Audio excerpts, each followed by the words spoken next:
और अब तक जो पूजा राजा होम परिक्रमा यावत सरस्वती तावत कन्या कुमार का जब मंडप छाया जाता है, मंडप क्या होता है? मंडप होता है पूजा का केंद्र। आप कथा करें, हवन करें, यज्ञ करें, अनुष्ठान करें, धर्म कार्य करें, भागवत पुराण करें, कोई भी कथा करेंगे, कोई भी धर्म कार्य करेंगे, जो पूजा का केंद्र होता है वही मंडप। नहीं आता कथा पूजा में मंडप बनाया जाए। मंडपम मधुपर्कम, दही बतासा खिलाया, जैसा खाओगे अन्न वैसा होगा मन, जैसा पियोगे पानी वैसे होगी वाणी। मधुपर खिलाने से देह की शुद्धि होती है।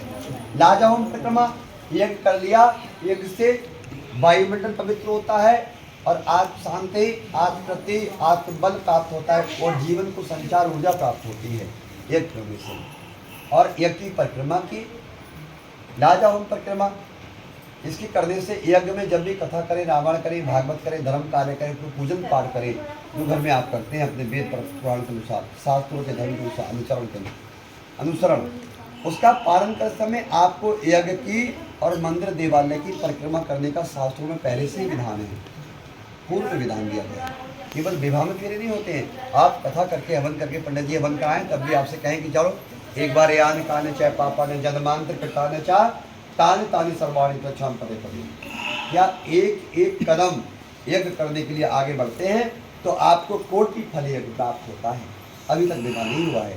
कन्या ने कहा अब तक आपने जो कुछ किया, पूजन विधान, यज्ञ अनुष्ठान और जो क्रियाओं को पालन करने के लिए कहा, सहर्ष, सभक्ति और श्रद्धा सहित मैंने उसका पालन किया है, अनुसरण किया है। दायं से बायं गाऊं, प्रथम वचन में करने कहती यज्ञम कुर्यात मम सम्मति ग्रहात। यज्ञ कहते हैं कथा, हवन, पूजन पाठ, धर्म कार्य, जो हमारे धर्म की, हमारे समाज के, हमारे कुटुंब के और हमारी संस्कृति के अनुरूप जो पूजा पाठ होते हैं, ऐसे कोई भी धर्म कार्य करना, धर्माचरण, तो मेरी सम्मति सलाह भी उसमें शामिल कर देना। मुझे भी उसकी जानकारी होनी चाहिए कि मैं उसके लिए तैयार हो जाऊँ, उसको रूपरेखा को रेखांकित कर पाऊँ, उस व्यवस्थाओं को अनुरूप कर पाऊँ, अनुकूल कर पाऊँ। इसलिए आपको बताना होगा मुझे कि धर्म कार्य हम करने वाले हैं, करने जा रहे हैं।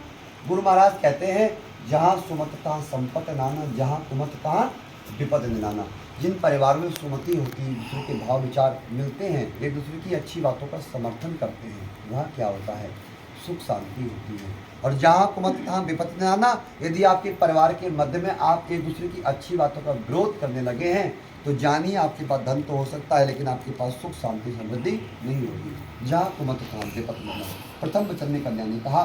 दूसरे वचन में कन्या कहती यदि दानम कुर्यात मम सम्मति गृहात, बिना गुरु के ज्ञान अनुरा, बिना पत्नी के दान अनुरा। आज के उपरांत जीवन पर्यंत कोई भी कथा, रामायण, पूजन पाठ, धर्म कार्य छोटा या बड़ा करेंगे, क्षण मात्र भी धर्म कार्य करेंगे तो बिना पत्नी के आप यदि एक अनुष्ठान करते हैं तो उसका आपको फल प्राप्त नहीं होने वाला है। इसलिए कन्या ने कहा कोई भी दान करे, श्रेष्ठ कार्य करे, पवित्र पावन कार्य करे, मेरी भी उसमें सम्मति सलाह हो और मैं भी उसमें सहभागी रूप में बनूँ, स्थापित रहूँ, विराजमान रहूँ। ऐसा गुण है, ऐसा भाव विचार रखते हैं तो मैं आपकी दायंग से कन्या कहती हूँ बायंग आती हूँ, अमिका में कहती दायंग बैठी, राइट है।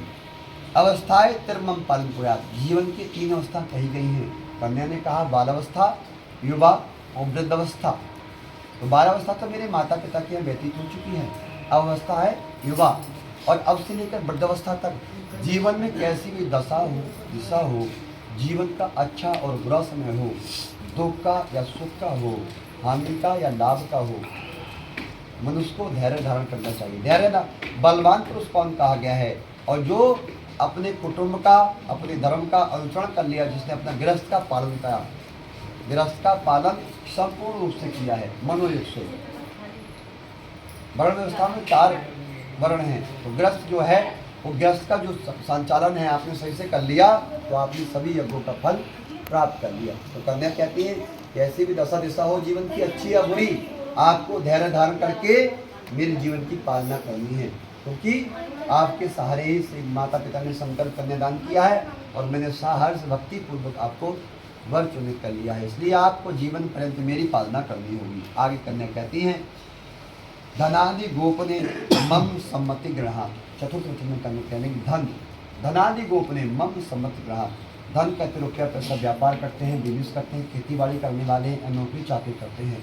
और सुंदर धन वही जो जीवन में समय पर काम आए। सभी के पास धन होता है, लेकिन धन का उपयोग कैसे हो, धन का संचालन कैसे हो, धन की संरचना कैसे हो, और धन का सही उपयोग और प्रयोग उपभोग कैसे हो, ये सबको नहीं आता है। तो कन्या कहती है जीवन में सुंदर धन वही जो जीवन में हमारे सुख देने वाला धन का है। बहुत धन है, जैसे भी बात कही, पूत कपूत कौधन संचय, पूत सपूत कौधन संचय, थोड़ा धन हो, सुंदर हो, अच्छा पवित्र पावन हो और जीवन के लिए उपयोगी हो। यदि जीवन के लिए उपयोगी नहीं है, उपभोग नहीं है धन का, तो ऐसे धन से क्या लाभ है। आपने कमाए एकत्रित किया, आप उसका उत्पत्ति कारक है धन के, लेकिन आप उसका सही उपभोग उपयोग नहीं करते हैं तो व्यर्थ है ऐसा धन। सुंदर धन जीवन में सुख देने वाला कहा गया। आगे कन्या कहने लगी, ऐसा गुण है, भाव है, विचार है, वचन को स्वीकार करते हैं तो मैं आपके दाएं से बायां आती हूँ। अगले वचन में कन्या ने कहा, वसंत आदि सट ऋतु मम पालन कर।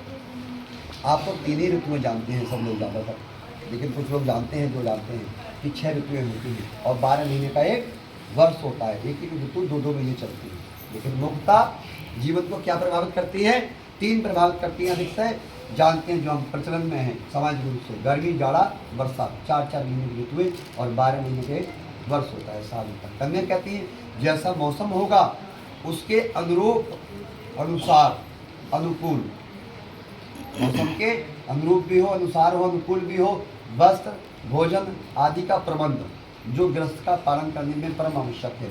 जो गृहस्थ के संचालन की आवश्यक वस्तुएं हैं, उपभोग की, उपयोग की, उसकी सभी व्यवस्थाएं आपको आज से बनानी होगी। ये जिम्मेदारी होगी आपकी पूर्ण मनोयोग से। कुछ लोग तो ऐसा हताश हो जाते हैं, परेशान हो जाते हैं, दुखी हो जाते हैं, लेकिन गुरु महाराज कहते हैं कि चिंता करने से जीवन में कुछ भी होने वाला नहीं। आप जीवन पर्यंत एक सब्जेक्ट को, विषय को लेकर चिंता करने लगे तो आपको लगता है कि सब्जेक्ट हल हो जाएगा, नहीं होगा। क्या करना चाहिए, चिंतन करना चाहिए। चिंतन क्या है, चिंतन है जीवन को जीने का सही विचार, और चिंता क्या है, मृत्यु का मार्ग। तो चिंता नहीं करनी चाहिए। चिंता जीवन का सब्जेक्ट नहीं है, हमारे जीवन का आधार नहीं है चिंता, और चिंता करनी भी नहीं चाहिए, क्योंकि चिंता से जीवन में कुछ भी हल होने वाला नहीं है।